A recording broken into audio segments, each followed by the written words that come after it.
All right, I think we are just about live on our YouTube's live stream.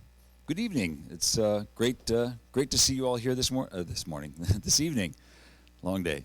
My name is Drew Desker. I'm the director here at Kopernik, and it's great to see some familiar faces and some new faces. By show of hands, who's here for the first time or hasn't been here since 4th grade? Okay, a good portion of you. Anyone here members? Okay. Oh, okay. So the people that raise their hands second have a valuable piece of information. A Kopernik membership is actually not only gets you into Kopernik here, but it gets you into about 350 other science centers. We belong to a consortium called the ASTC, the Association of Science and Technology Centers. And if you like this kind of place, a Kopernik membership is actually quite valuable because it'll get you not only into any Friday night program we have here, but then you can go you can go to Roberson, you can go to the Museum of Science and Technology up in Syracuse, or the Ithaca Science Center, or the Intrepid down in New York City, or the Franklin Institute. And one of the best parts of that is that you get to skip the long line. You just walk in with your card and they let you in. So if you like this kind of place, you might want to consider getting a membership. Kopernik is actually about to celebrate its 50th anniversary. In fact, just last weekend, we opened up our cornerstone. And this was set in, actually was set in 1974, but the building was starting to be constructed in 73. And some of the contents from that cornerstone is actually in our back display case. So on your way out, check that out. There's some great pictures of some of the original founders, the Kozlowski family, Ed Neslick, the contractor.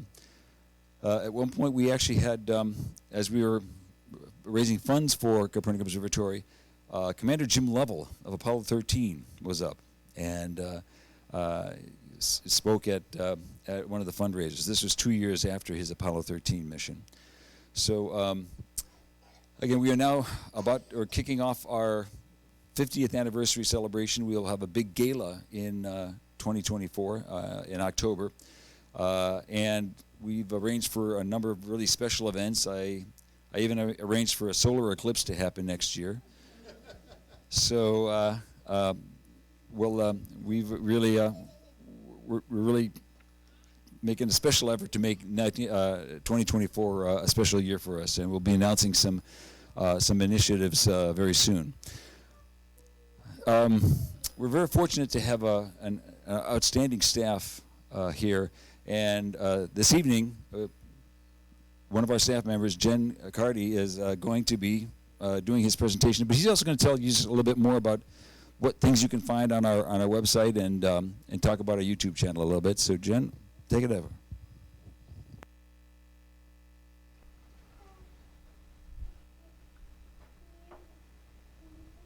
Okay, I think we are good to go. So, yes, I am one of the science educators here at Kopernik.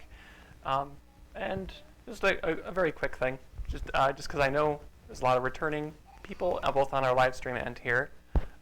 My name is Jenny Cartie, and I'll be taking you through the International Observe the Moon Night. That's our primary program here. What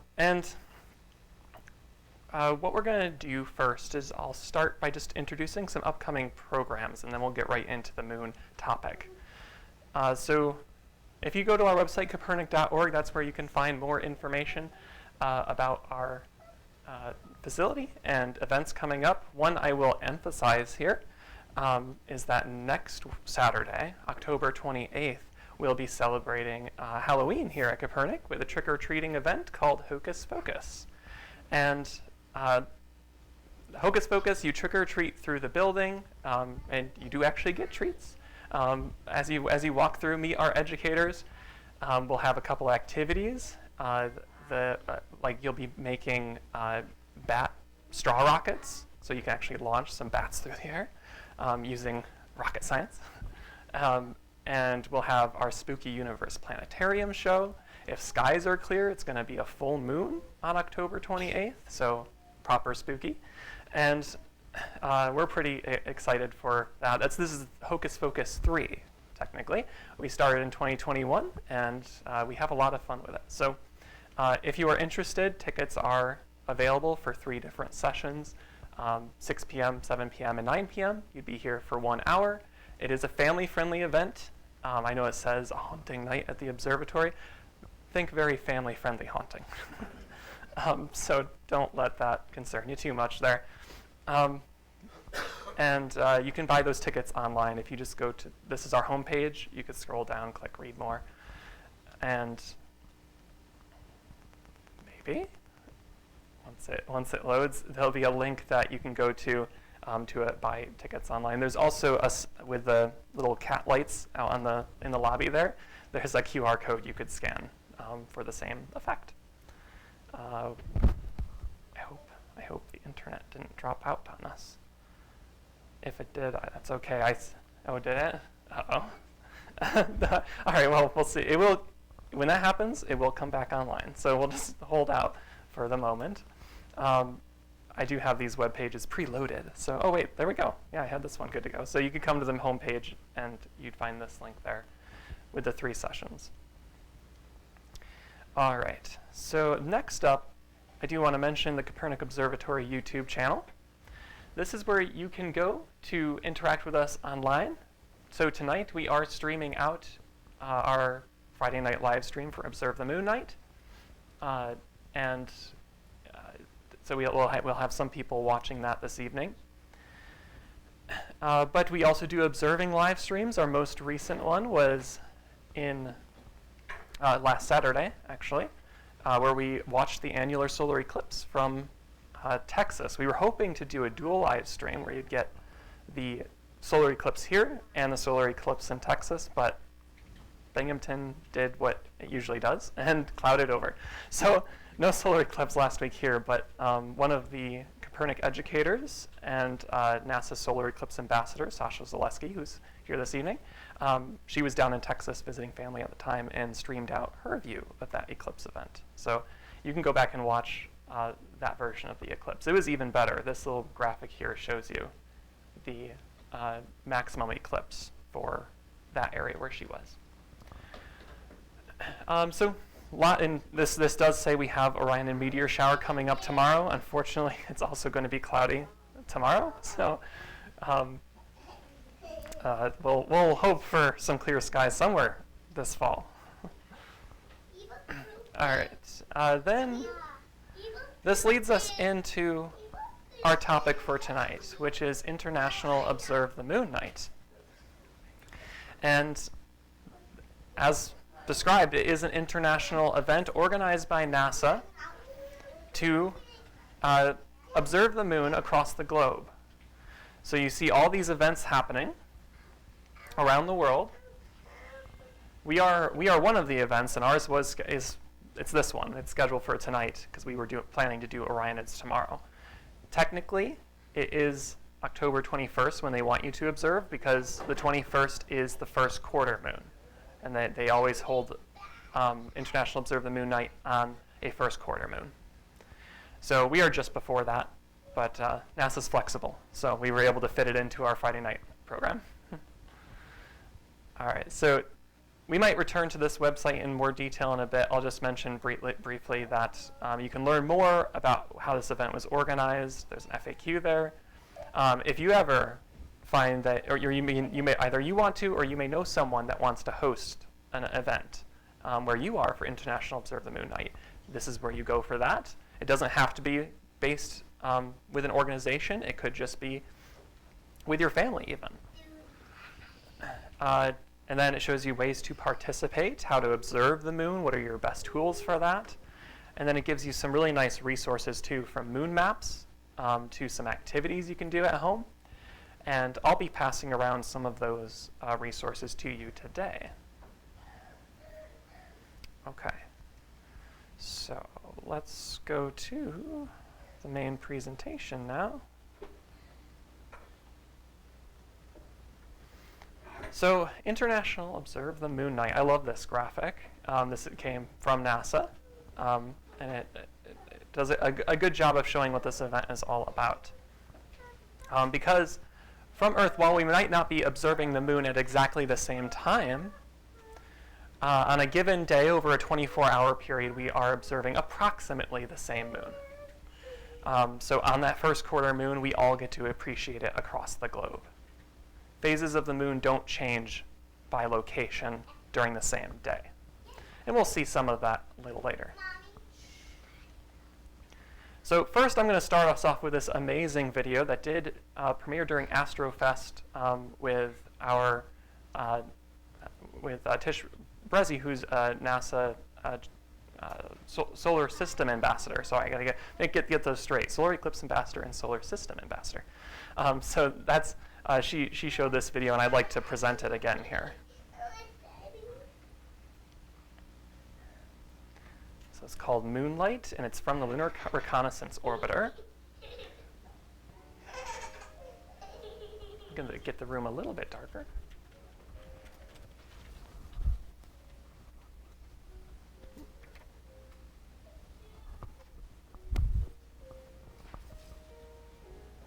Oh, you know what? It's coming out of...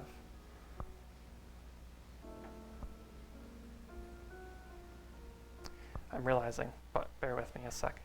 I'm realizing it's coming out of my computer speakers and not these. Let's try that.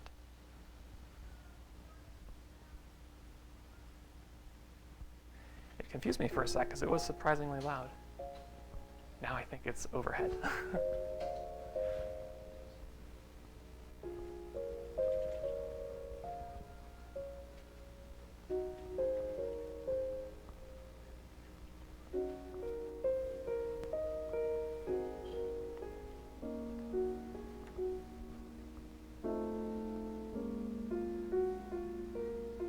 All of this imagery is based from the Lunar Reconnaissance Orbiter that launched in 2009 and is still in orbit around the moon to this day.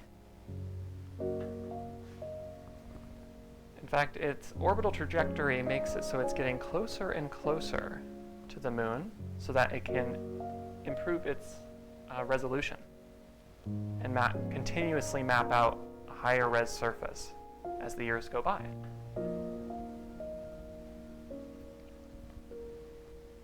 So you're seeing some wonderful crater detail. Notice how sharp the mountains and the craters are along the terminator. That shadow to light is that terminator across the moon as it goes through phases.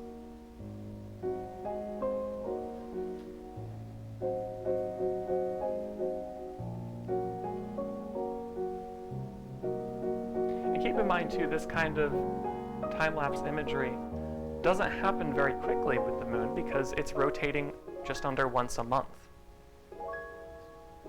That terminator does not move nearly as quickly as ours, where we rotate once every 24 hours.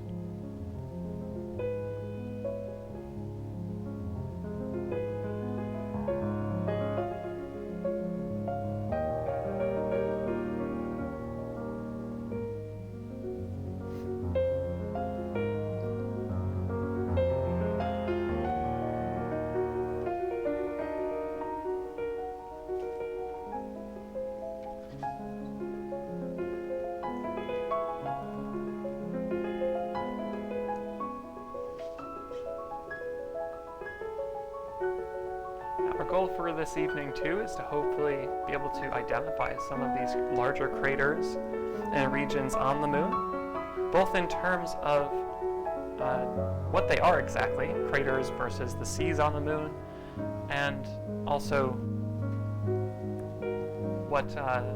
where the previous lunar missions have landed.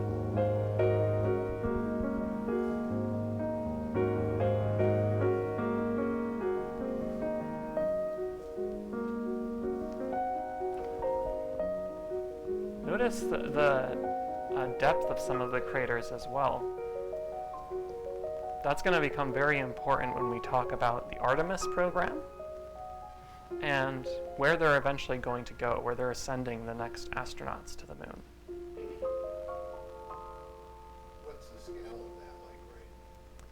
That's a great question. And actually, we'll be able to kind of determine that using the next resource that I'll show you in a bit. I don't know off the top of my head, though. With our telescopes here, or at least an image that I personally was involved with stacking and processing, and I think we took it through the 6-inch refractor, we were able to get down to a 3-mile resolution. But this is obviously much higher res because this is an orbiter around the moon imaging the surface. And it is high enough resolution that it can see the remnants of the Apollo missions. Perhaps not the footsteps, but lunar rover, lander, and so on. Those are likely collisions of meteors?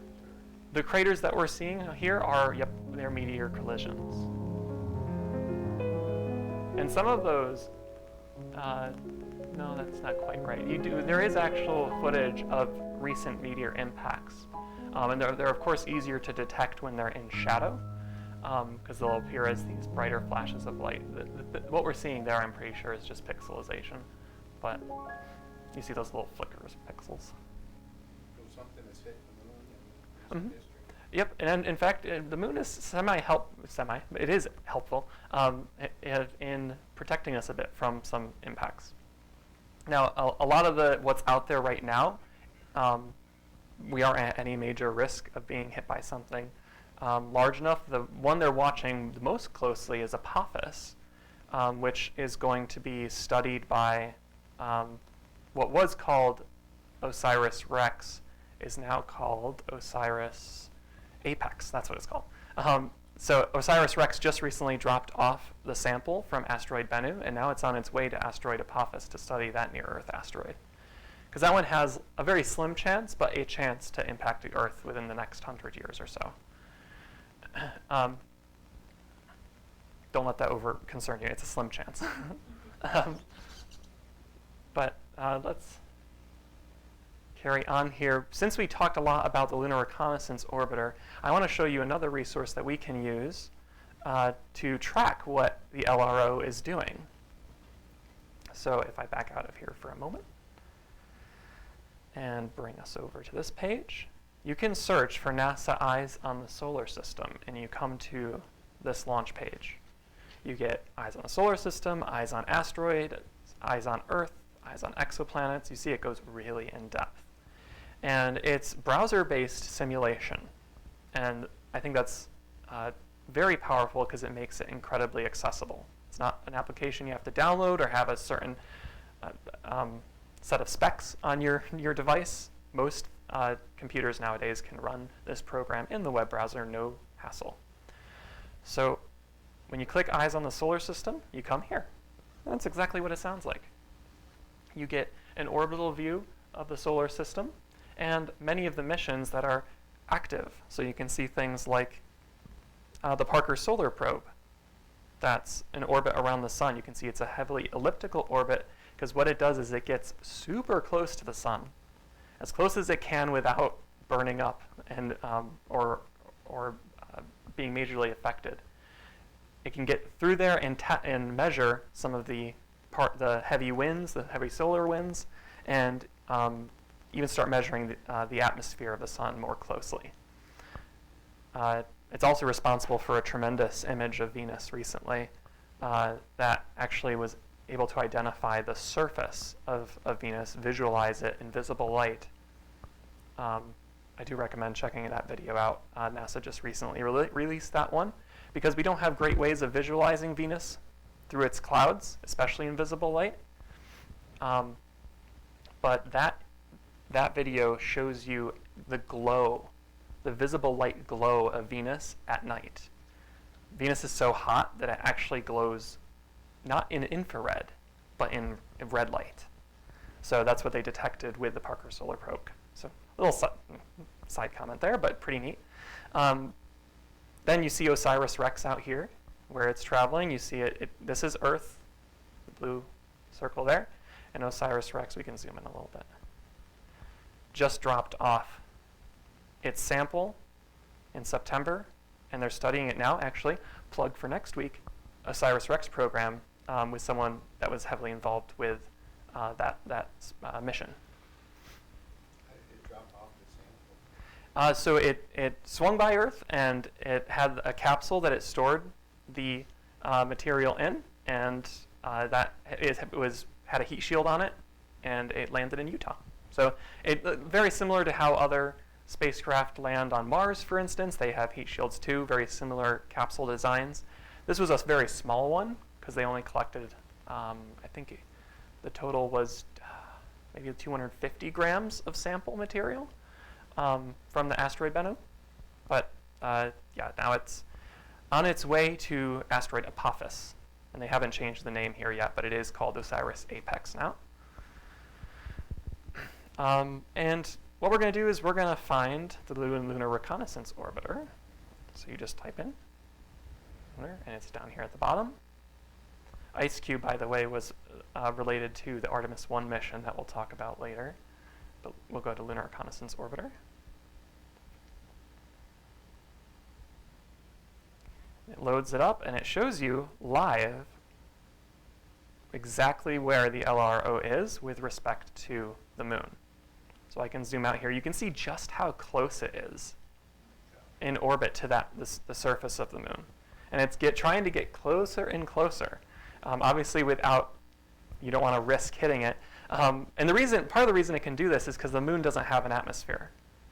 So you just have to make sure your orbit is stable, and you can keep creeping closer and closer to it. And this is what has continued to deliver us the best images of the moon, the best imagery. So it does have full coverage of the globe of the moon. So it gives you a whole bunch of information here. You can track it. You can see where it's going to go if you start traveling through time. This is 5 minutes per second now, traveling into the future to watch its orbit. And of course, you could increase this too, but I don't want to get anyone sick today. So we'll make sure we're not moving things too much. So really powerful software. Some highlights of when I've used it. I remember leading up to the New Horizons mission to Pluto. I was using Eyes on the Solar System to actually watch that play out. And as they delivered photos down, and you just got to enjoy that mission overall, because it was a fairly quick flyby. So they captured their data fast, and New Horizons zipped out into the outer solar system. So lots of fun ways that you can utilize this. All right, jumping back to here. Talked about NASA Eyes. Go to the next slide. So if we were able to see our side of the moon, the near side to Earth, and the far side, this is how they compare. We never get to see the far side from our perspective on Earth. The moon is tidally locked, which means its orbital speed is just about matched up with its rotational speed. Or I should say period. Orbital period versus rotational period. So that's, again, just under a month as it goes around our planet. And that makes it so we get the same side of the moon always facing us. But because of spacecraft like the Lunar Reconnaissance Orbiter and, of course, the Apollo missions, and what came before, studying the moon, we have a good idea now, very clear idea. As I said, Lunar Reconnaissance Orbiter has mapped the far side of the moon fully at high resolution. We know exactly what it looks like here. And you can see they are dramatically different. There are virtually no seas remaining on the moon on the far side. You see some here, some smaller ones. Here's one up here. But on our side, they're just, I'd say that's almost 50% or more coverage of the seas. And these are these dark spots that we're seeing. We'll get into more of which ones are which when we look through our maps. But The reasoning for this is not exactly clear. Some theories suggest that one side of the moon's just more likely to be impacted, so the far side versus the near side for craters. That's a possibility, so the mare on this side may have been just disturbed more versus the near side. But the evidence is not clear enough as of yet to fully determine why they look so dramatically different.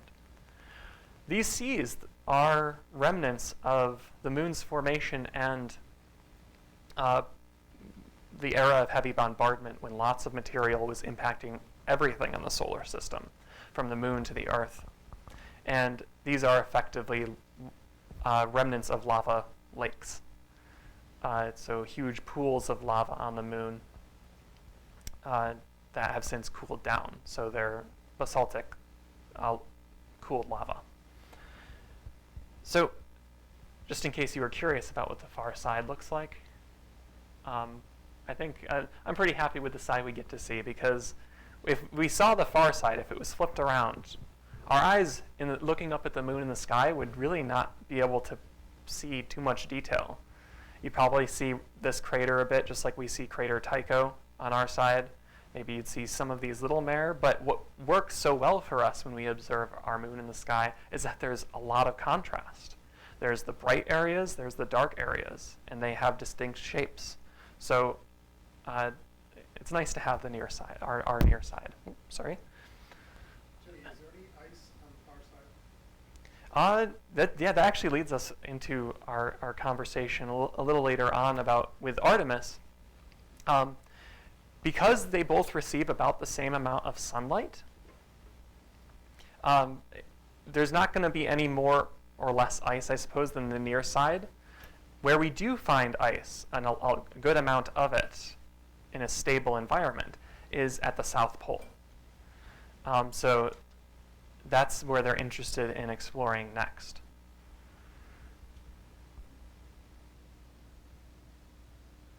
All right, so this is a video from our LRO data that takes you through all the lunar phases of 2023, even extending out into the future for the full year, because it's effectively using the same lunar globe. It's more or less a simulation with real data mixed in. But as that terminator crosses, it shows you all the craters that you can see along during that phase of the moon. Because again, if you want to see a particular crater, it's best to wait for the terminator, because you get so much contrast and crisp detail from that shadowing. Full moon is neat, but it's super overexposed. If you've had the chance to view a full moon here at Kopernik or with your own telescope, you may know to one eye's for the moon, one eye's for keeping your night vision so you can actually see after you look through the scope. Or use a moon filter, because that certainly helps as well. It does show you the Apollo landing locations from Apollo 11 to Apollo 17. Apollo 11 landed in the Sea of Tranquility, that mare region there. Oh, where are we? We're in April now, yeah. So I won't necessarily we don't have to watch all of this, because you'll notice it's almost the same thing every time. There's maybe slight changes, but otherwise we're going through the same lunar cycle that we go through once a month at least. Sometimes we'll have that blue moon occur. If you've heard the phrase "once in a blue moon," all that is when, because it's not a full month, your full more like 30 to 31 days, you will occasionally get 2 full moons in 1 month. But otherwise, it's a cycle that plays out once a month. So here we are heading into summer now. We can skip ahead and show you exactly what it looks like in the future too. What is neat about it as well is that it is changing the size of the moon based on perigee and apogee, how close it is and how far it is from Earth. And part of the reason that, the reason that last Saturday of the eclipse was an annular eclipse and not a total eclipse was because the moon was smaller in the sky. So that's why you got the ring of fire in places like Houston, Texas. What's the, is that a planet on the right going back and forth? On the right. Same line as. Oh, this here. That is the moon, and it's showing you, I believe this is the Earth here, so it's showing you distance. Oh. Yep. So it's there's a lot going on in this graphic, but it's fun to study. So let's move on from that. All of these resources are also available to you through nasa.gov. A lot of this content, actually all of it, you can download at home because it's all public domain. NASA has to release it because you paid for it. So now I'm going to turn on at least one set of lights. Not these ones. These ones will work. And I'm going to pass out. I don't probably have enough for everyone, but I can at least give one per family here. And these are your Northern Hemisphere lunar maps for International Observe the Moon Night. It is set up for first quarter viewing. So you are missing the other phases throughout this booklet, but a first quarter moon is an excellent one to observe, and the nice thing is it happens every month. So give one for family, and if I don't give someone one, that's I think we're all grouped together in families here. So yep. So over here, one more. This is all one group here? Yes. Okay. And, oh, you good? Okay.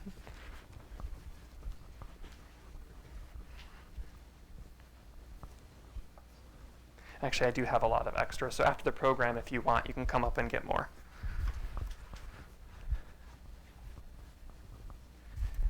So it takes you through the seas, the craters, the landing locations of spacecraft, and it's pretty thorough. So this is I just have the first page up here talking about the lunar seas. And for example, if you look for F, you'll find Merecrisium, or the Sea of Crises. And that's that really nice circular shaped sea on the eastern side of the moon. And then if you look for E, Mare Tranquilla, something, Tatus, Sea of Tranquility. That's E here. And that down, I believe down here is where the Apollo 11 mission, the first mission to the moon, landed.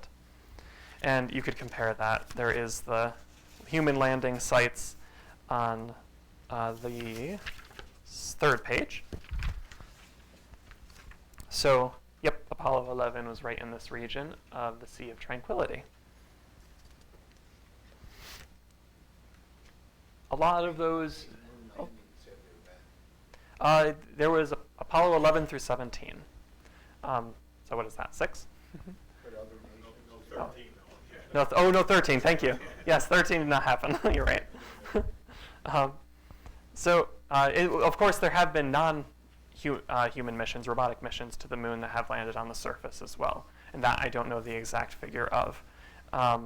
But for example, India just recently landed a successful robotic mission at the southern pole of the moon, which is huge because that's the first major one as this race to explore the southern pole emerges. So we're kind of entering another space race to go explore that region. And then if you flip from human, gives you some nice LRO overviews of those landing sites. And then it shows you, some of the mountainous regions across the surface. Now, unfortunately, during International Observe the Moon Night, we are missing, rather, a very important crater for us, which is crater Copernicus. Which later on after the program, if you want, you can come around the screen here and look at our 3D model of crater Copernicus.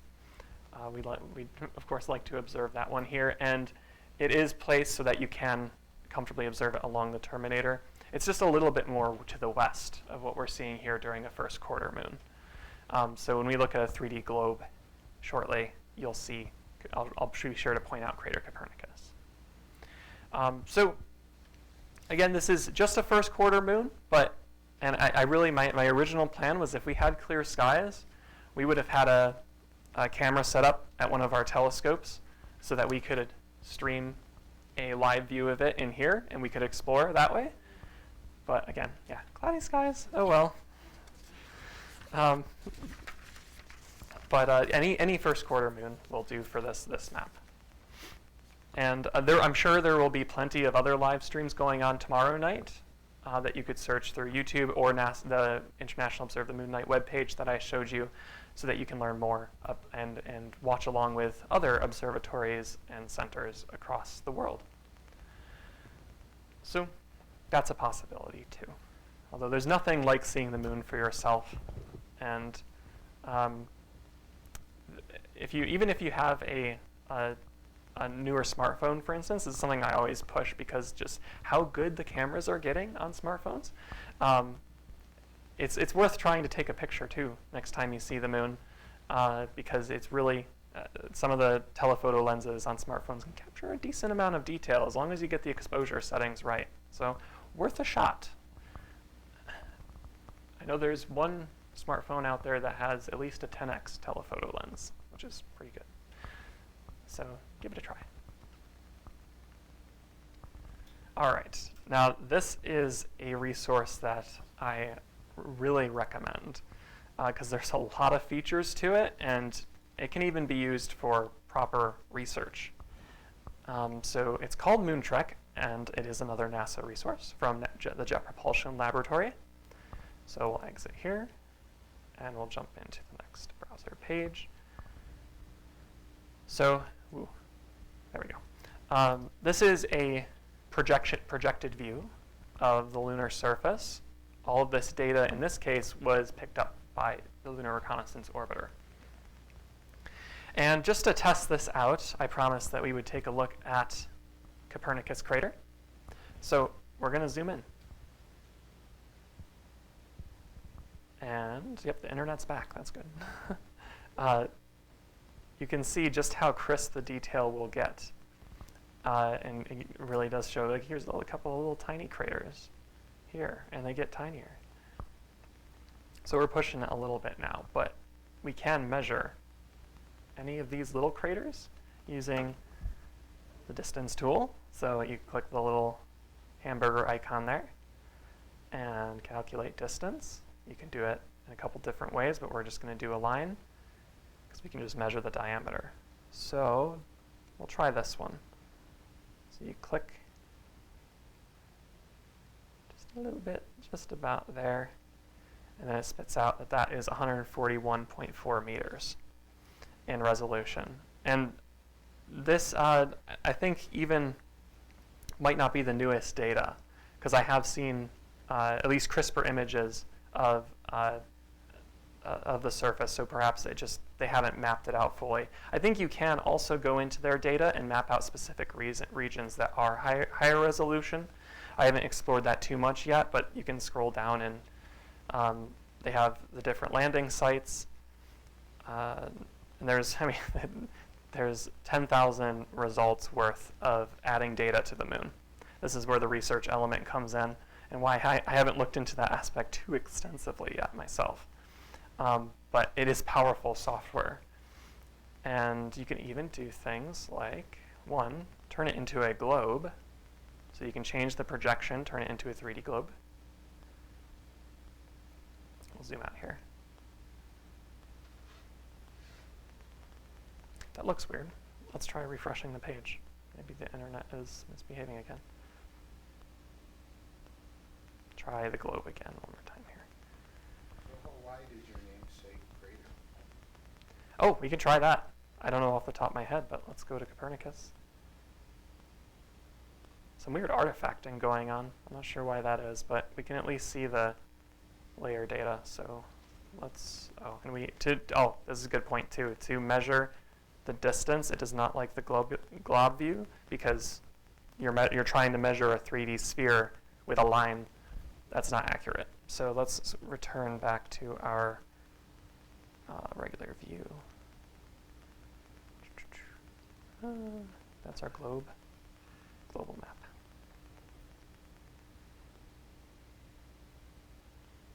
So Copernicus crater from rim to rim, roughly. There you go, almost 100 kilometers wide. How deep is it? Oh boy, now you're really testing me. That's where you need the altitude map, and let's see if we can just map that onto it.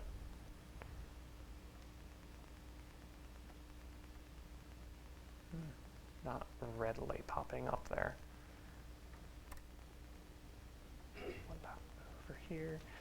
This shows you the different layers that you can add to it. So as you pull things from here, so for example, adding Apollo 11,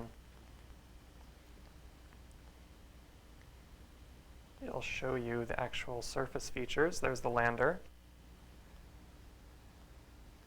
And you see the actual tracks from the rover as well.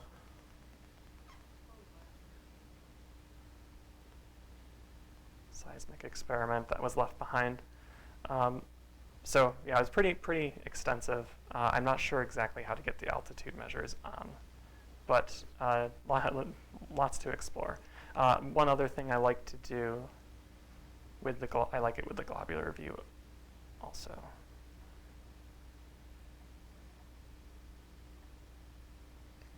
You can see how when we added that higher resolution Apollo data, you can see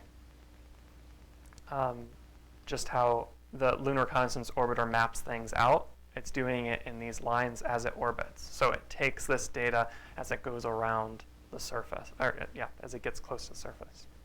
So there's another line over here that's higher resolution. All right, let's do the country mover. What a great name for this. It's exactly what it sounds like. You can take a state and paste it on the moon at scale, and you can compare. So that's just New York State. You can take the US. There you go. And it gives you a sense of that scale.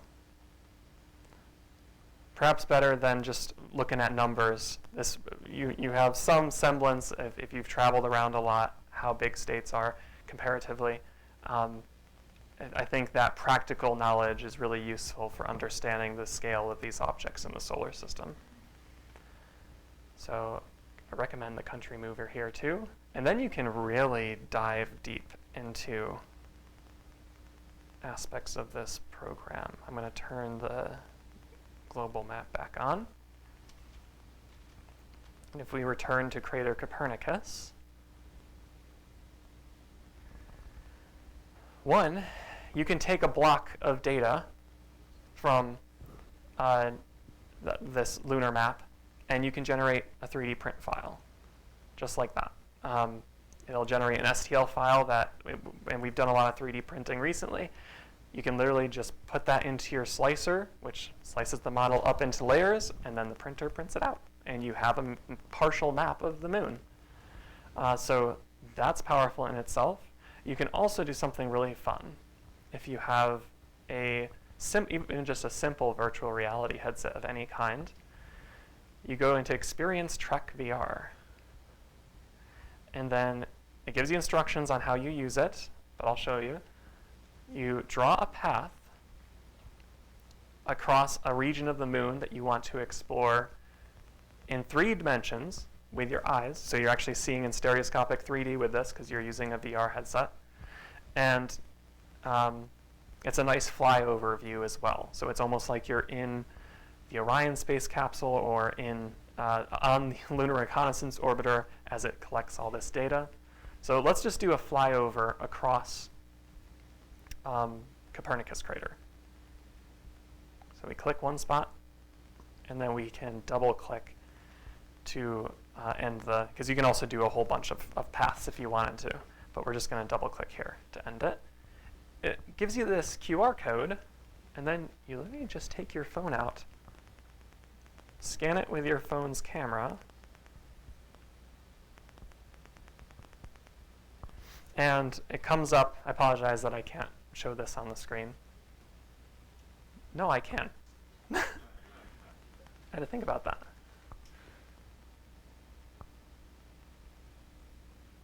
Let's double check that. That's good. No, I got a screen mirror like this on my phone. Bear with me a sec here. This will be worth it.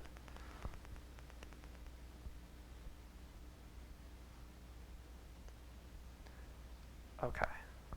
So, Trek VR, I hit enter from that QR code I scanned, and it tells me, okay, point this side up. So I gotta rotate my device, and it's giving you your stereoscopic view. You see it's tracking with a gyroscope in my phone, so I can look around. You can even turn it all the way around. Look behind me, and you can see it's flying over. So you're getting a 3D stereoscopic view of Copernicus crater at high resolution. And any regions that have those base maps that you can really bump up the resolution scale on it, you can do that. It would include that data. So you can see our endpoint there as we fly over, but if we didn't want to leave you just yet, we could turn around. And all it takes to accomplish this, to view it in VR effectively, is, if you heard about these a few years back, it's dated VR technology to be sure, but it is very accessible VR technology. So let's do this. Put this here and pop this on here. You just pop it into, oh, I got it the wrong way. Phone pops into this Google Cardboard VR headset. You can see the two lenses that you look through there. Make sure you put it in the right way.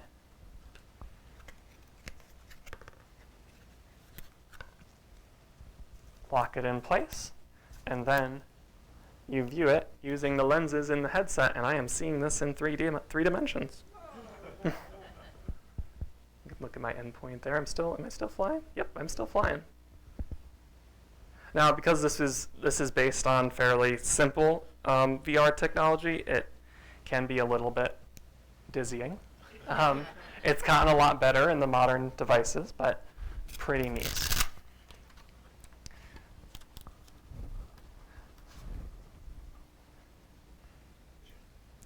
All right, we're gonna end this mode here. All right. So. Can you choose how you fly over? That's not a feature I found just yet. With at least, yeah, for an altitude measure, I don't know. Maybe it does have some bearing on how close you are, but because it does give you altitude measurements over there. But it's worth exploring more. To be honest, I just discovered this today, so but I knew I had to show everyone. The first 3D map of the moon that I found was super low resolution. It must have been NASA keeps everything as a resource for people because they kind of have to. If they made something, they produced something, it has to be available in some form. So I must have found the remnant first, and then I finally found this one that's very nice and based on LRO data. Okay, so that's Moon Trek. Very powerful stuff. Okay, let's go back. So we talked a lot about the surface of the moon to this point. We'll see how much of this presentation we get through. There's a little bit more than I think we need. So I'll still plan to wrap up maybe a little after 9 p.m. for questions and answers, but we'll take you through a view of the Artemis program, an overview of it. Let's go to the next slide. It's called The Return to the Moon. And this is a illustration of SpaceX's Starship, which they have been officially contracted by NASA to design and build the lander, which again is based on the Starship platform. If you look in the back of the room there at the display case, there are 3 rockets, well, 4 rockets in total. I recommend exploring those. Those are the 3 on the right are to scale, and you can see the Starship is the biggest rocket of the 3. When it officially launches, it will be the largest rocket to ever launch off our planet, bigger than the Saturn V. So it will be something. And you can see there's a lot of room to work with there.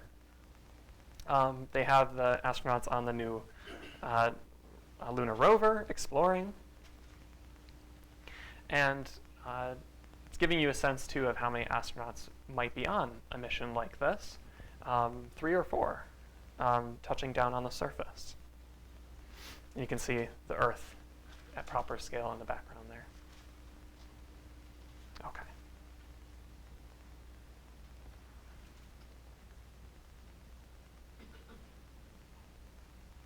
So, the Artemis Program. I love this logo because it gives you a lot in just very simple, minimalist terms.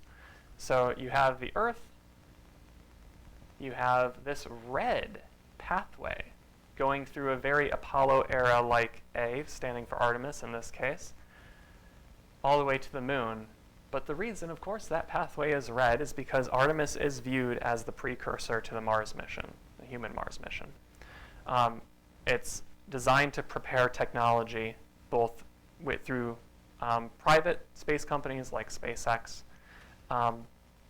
and through NASA to prepare for that mission to Mars. That's going to be a huge, huge challenge regardless. And of course, there certainly are debates on whether maybe we should just keep sending robots there because they are doing a fantastic job and it doesn't risk human life. But thankfully, the moon is reasonably accessible comparatively. There isn't as much risk of radiation problems. There's a lot of huge challenges associated with going to Mars. So that's what that pathway is for. Return to the moon so we can get to Mars. Now, this is something we watched live here during one of our Kopernik reaction streams last year in November. Can't believe it's already almost been a year since that mission. And Artemis 1 launched on November 16th, 2022, and it was a 25-day uncrewed flight test of the Space Launch System and Orion spacecraft around the moon. So it was everything but the astronauts. And just like the Apollo era, you have to test this equipment to make sure it is capable of safe space travel to its destination. So it was successful, although it took a little bit to get it to launch. It had a lot of complications, the rocket itself, a lot of leaking. And I think that we were originally going to watch it live in August, but then they had to delay until November because September and October they were concerned with, I believe, a crewed flight to the space station. They had to kind of focus on that at Cape Canaveral, and then they could jump back onto Artemis and focus there in November. There's of course windows too to easily get to the moon, and that's also what they had to fight with. But if I recall too, during the reaction we were doing, it was another case of like, is it going to launch? Are they going to get, because they keep saying they're having the same leaking problems, but nope, they did it. It was a nighttime launch, which a little unfortunate because once it gets to a certain point above the light reflecting from the rockets and the lights on the ground, you're just seeing a bright point of light in the sky. You're not really seeing the body of the rocket at all. But it was a successful launch. What complicates the launch window to the moon? It's just the trajectory as the moon orbits around the Earth, just because it's on that month-long cycle. I think that's the primary issue with it. So Artemis 1, there's the logo for it, and I did get the highlight reel from that mission. It's only 2 minutes long, so worth watching. Our return to the moon will be different than the last time. We plan to explore more of the lunar surface and The learn Space how Launch to System live is now counting down to liftoff of Orion on its maiden voyage to the moon. And here we go. Hydrogen burn-off igniters initiate.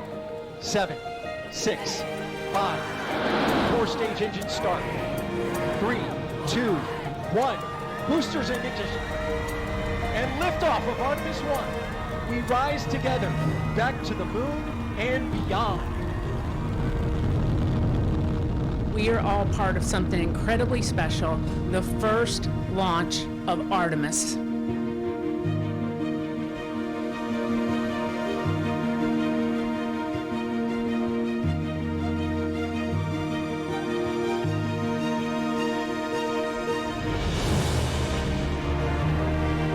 This view of Earth from a human-rated spacecraft not seen since 1972 during the final Apollo missions.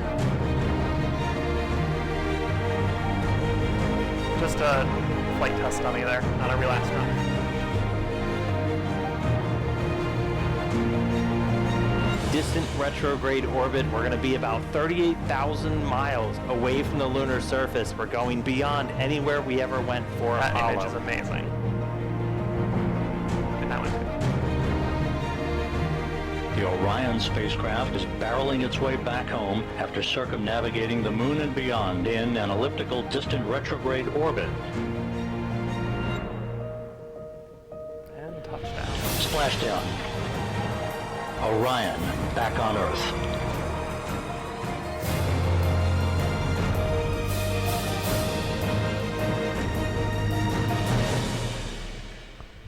So, a very successful mission through and through, and helping to prove that this rocket system is prepared for humans to board during Artemis 2. So here's the Space Launch System and its components, generalized in this case, but this is the rocket that we just saw launch. It'll take astronauts to the moon. We have our upper stage that has an engine that will push Orion to the moon. It holds 730,000 gallons of liquid fuel. You have your solid rocket boosters, which are very similar and practically remnants from the space shuttle era of well, this one right here, its boosters.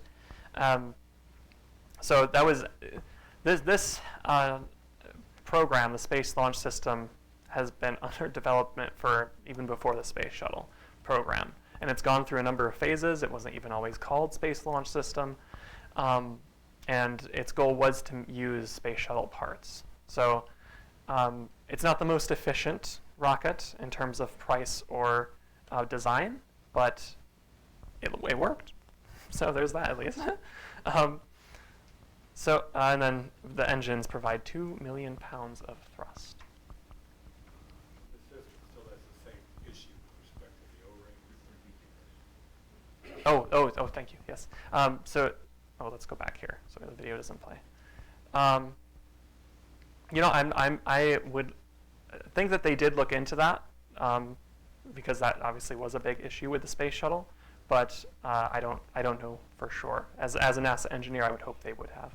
What happened here? We went back further than I wanted to. Let's go back to the video. This is covering the Orion spacecraft.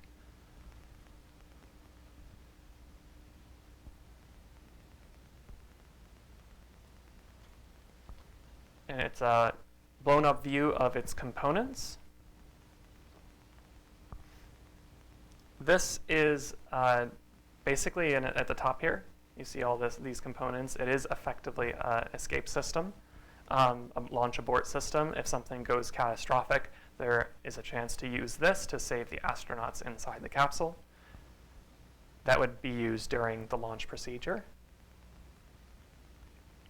You can see the service module there with its solar wings. Nice shiny spacecraft in the Orion capsule itself.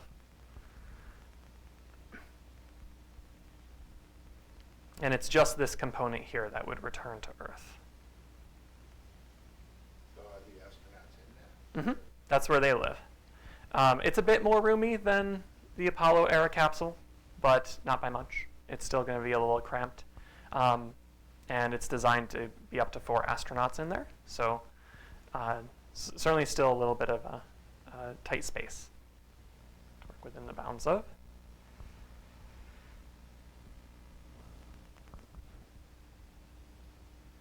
There's Artemis 2 and just a picture of Orion. That is currently scheduled to be launched late 2024. I would probably, just guessing, it would probably be more like 2025 when it will launch. And NASA has said as much that it's likely. They have actually a ton of missions scheduled for around 2024, late next year, which we'll see. And Artemis 2 might be the one that, especially because it deals with humans will be boarding this rocket to orbit the moon, not to land on it, but to orbit. And it's more likely to be delayed. There are more risk factors associated with that mission. Planning on using a similar kind of lunar module to land, or the image that you had earlier appeared to be actually a rocket sitting on it. And that's. Was that intended to be an accurate depiction of what's going to be sitting on the moon? Or is that I am, I guess personally, I am a little skeptical of that being the final design because it is based on Starship, and Starship has not officially launched fully. It's under testing right now.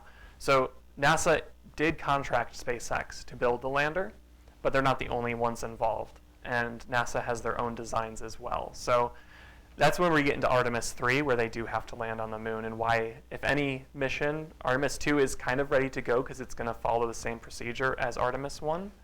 Artemis 3 has more equipment involved that has not been officially tested yet. So they have a crew selection for Artemis 2. And from left to right, we have 3 NASA astronauts, Christina Hammack-Koch, Reed Weissman is seated there in the middle, Victor Glover at the top, and there is a Canadian Space Agency astronaut, Jeremy Hansen. Those. Did Jeremy win the Buzz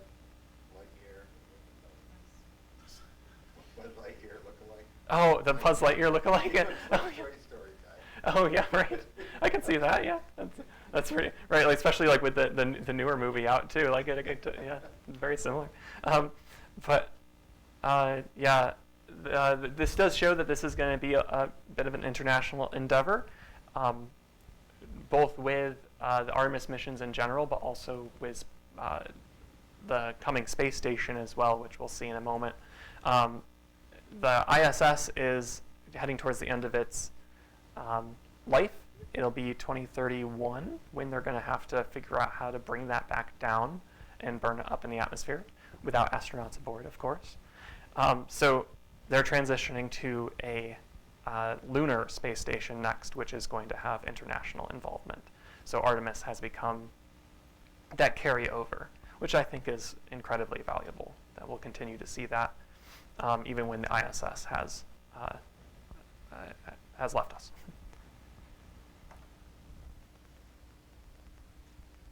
All right, Artemis 3 and beyond, and there's that lander from SpaceX. And this is the planning is underway for a regular cadence of Artemis missions. It's not just going to be Artemis 3, just like the Apollo era. They want to keep going. Artemis 3 is just the first step towards regular missions to the moon, both in orbit and on the ground.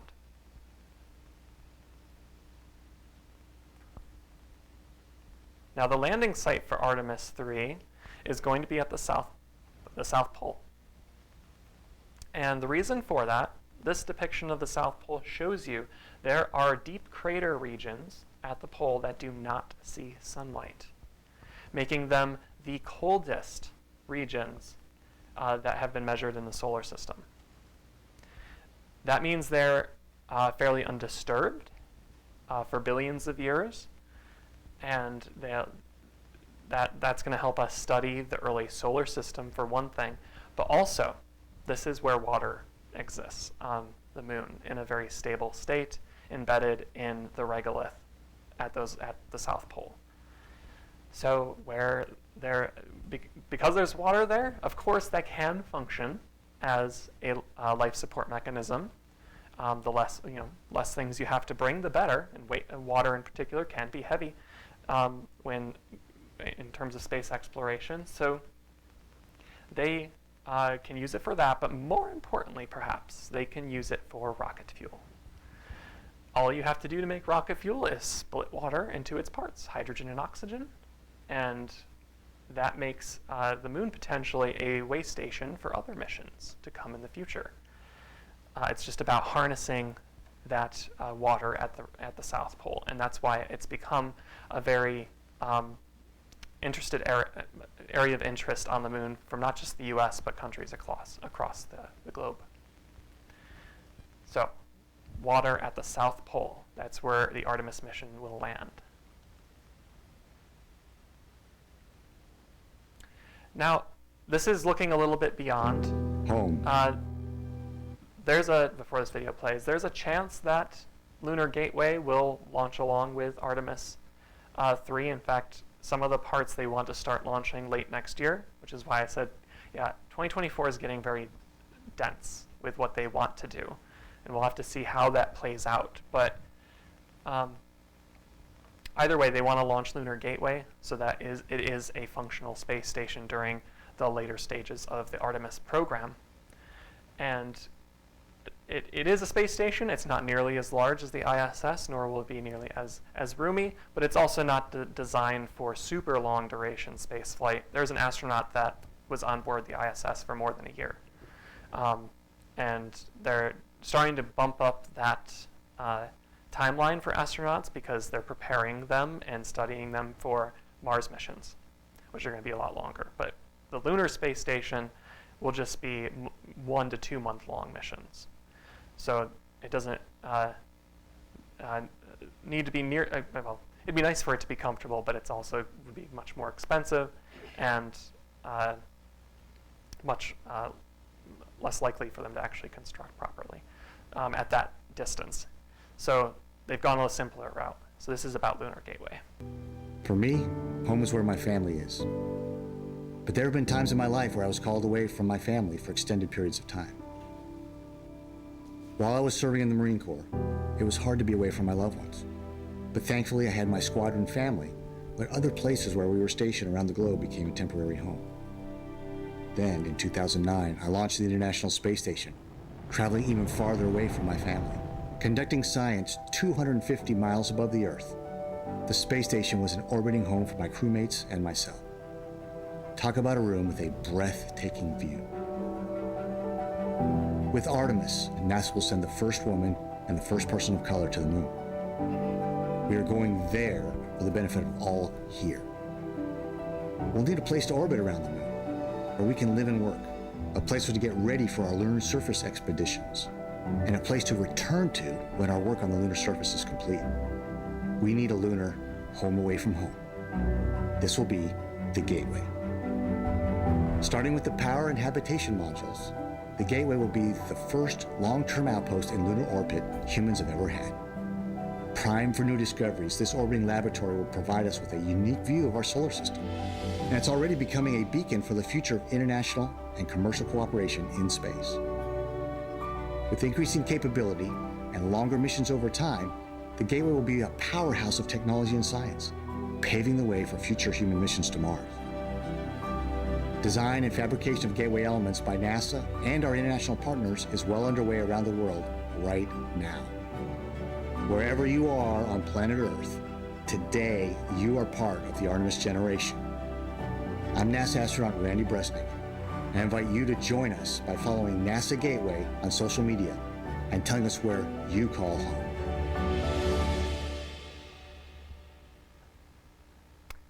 So what I liked about that video too is it did add a very personal element, talking about an astronaut's journey from the ISS and now looking towards the Artemis program. Okay. Now another mission they're going to send to the moon, also scheduled for next year, is the Viper rover. The future of human space exploration is being driven by what we can discover and accomplish on the moon. And with NASA's confirmation of ice existing at the lunar South Pole, the critical task of finding and mapping where water exists, what form it is in, and where it came from can now begin.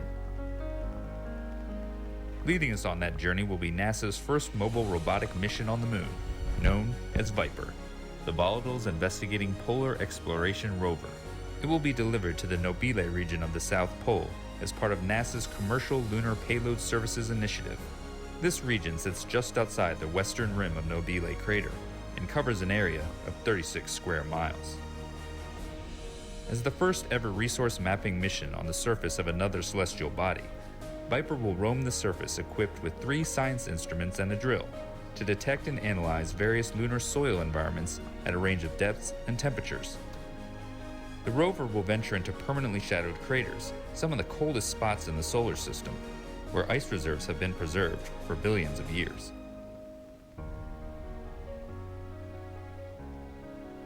NASA had 4 critical parameters when choosing a landing site for Viper: available sunlight, Earth visibility for communications from the Moon to the Earth, data showing the potential presence of water and other resources, and terrain that is well suited for Viper to navigate.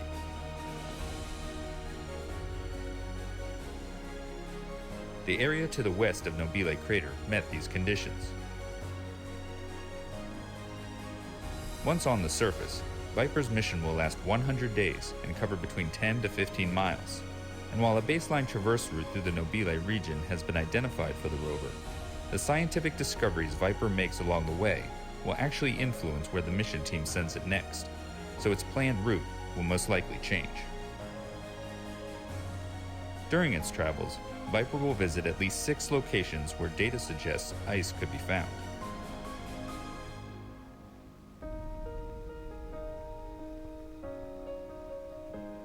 By helping determine the locations of where water and other resources exist, Viper's findings will help pave the way for future landing sites under NASA's Artemis Program. The prospects of achieving a long-term human presence on our moon never looked so bright.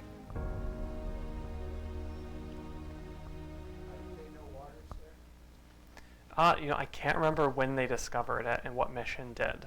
As I said in this video, NASA was the primary one responsible. It's possible it may have been based on Lunar Reconnaissance Orbiter data. That's obviously the spacecraft has been improving its measurements as it's gotten closer to the moon, but I'm not sure off the top of my head. Nobody sampled it. No one sampled it directly in that crater, right? Of course, there is that the Indian rover there right now studying the South Pole, and those missions will continue to pick up from other countries across the globe.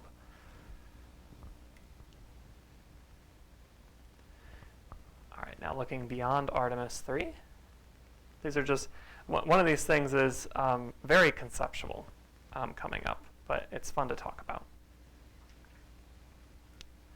So 3D printed lunar bases. Future Artemis missions may build permanent bases using 3D printed technology. This is being something heavily studied through NASA. It really started, and this is actually a component of our 3D printed NASA activity, and that they came up with as part of our NASA grant that we finished this spring, where students actually got to participate in an activity designed here at Kopernik. So in that case, their 3D printed, the students worked with just Play-Doh that they extruded out and built their own habitat. Based on the same technology in a way. Their arm functioned as a robotic arm. They were limited in how they operated. They had to think like a robot. And this is a macro view of some of the technology NASA is using. They've now expanded onto NASA Chapia, which is a program that has built a habitat more focused on Mars exploration. And there are astronauts that are going to actually stay within that habitat to test Mars missions and also test this technology a little bit. Again, they're going to have to properly test it on either the moon, most likely that'll be first, and then looking out to Mars. But it is fascinating technology that does work well here on Earth for building structures. And not just little tiny plastic things, but actually building habitable structures on Earth. And if it works here, we just have to find a way to implement it properly on another planet. And also do so practically. So this is what we'll wrap up with. And I'm actually going to skip ahead because there's a lot of not so important stuff at the beginning of this. Right about here, I think. Has detached from the rocket launch and is on a course to Shackleton's crater, the moon's south pole. So this is a Inside conceptual the lander mission. is a cylinder which contains an inflatable dome and 2 robot 3D printers.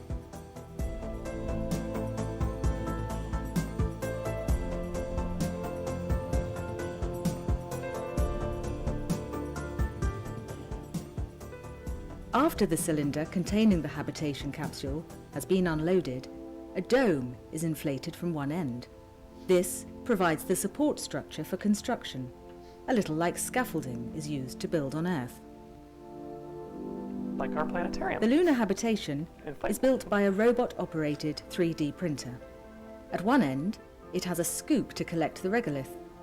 In the center are the containers for the printing material. At the other end, there is a robotic arm with a printing head. The robot collects regolith from the moon's surface. Layers of this moon dust are built up over the dome to create the protective shell. This process takes about 3 Earth months. The shell is made up of a hollow, closed cellular structure. Under a microscope, it would look very similar to the close-up of a bird's bone. Like a bone, it is light and incredibly strong at the same time.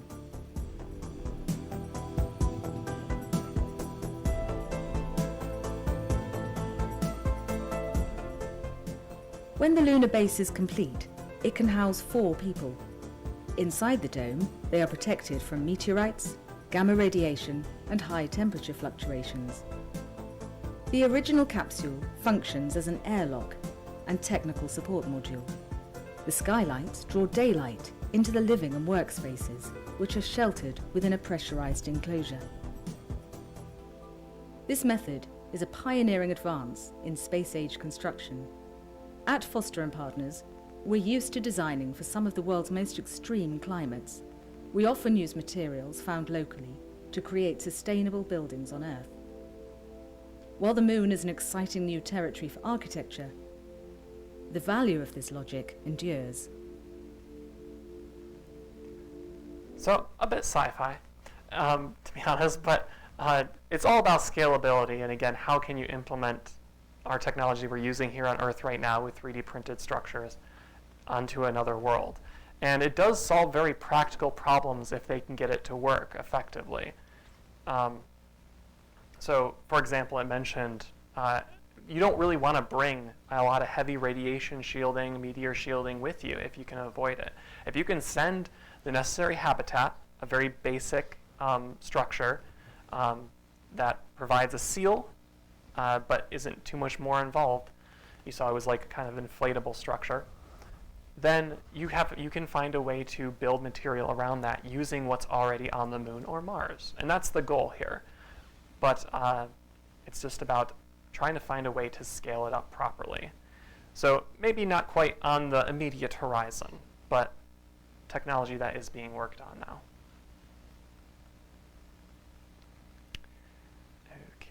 So yeah, that brings us to the end of the presentation. Are there any questions at this point? We will bring the mic to you if you have a question so that people on the live stream can hear it. Although our stream has been bouncing. Is what? Our live stream has been bouncing. Oh. I actually was on the phone with our Spectrum people and see what's going on there. Yeah. We'll be back on the phone with them. But anyway, well, we are recording this so locally so that you can actually put it up on our YouTube. You'll get the full uninterrupted stream soon. Any other questions from the audience here? We had a pretty engaging discussion as we went through, which I appreciate. Exactly, That was good. Exactly. So yeah, And then we didn't have anything specifically out of the chat. Okay. So yes. Oh. 9 years ago,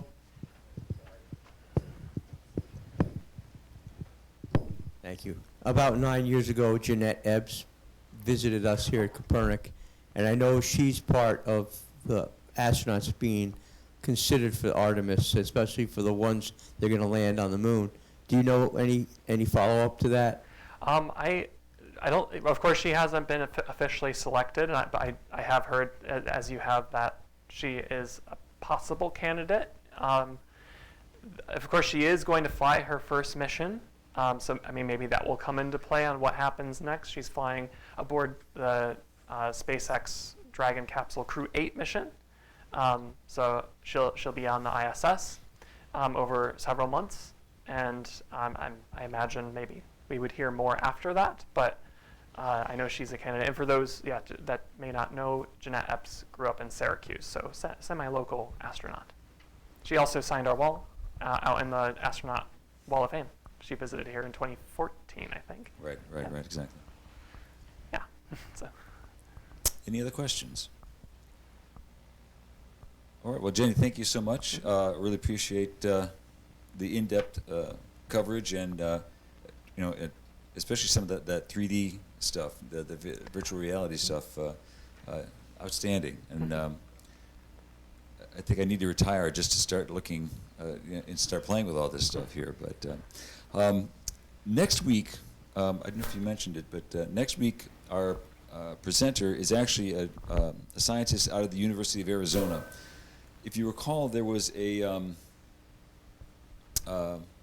mission, I think actually Jenny had mentioned, OSIRIS-REx, that launched, I think in 2016, went to a asteroid called Bennu. It then orbited Bennu for a couple of, about a year, 18 months or something like that. Right, exactly. Mm-hmm. And it actually then dropped a part of the spacecraft and actually sampled a portion of that asteroid. It then, OSIRIS-REx came back. They dropped off the sample return capsule, and that, in fact, is the sample return capsule that landed on September 24th. And next Friday, Dr. Galash will be, as an imaging scientist, will be zooming in to here and will tell us about what we've learned so far. From what I understand, they've actually collected more material than they anticipated. And I think they haven't even really gotten into the main portion of the collection device. So that is going to be a really exciting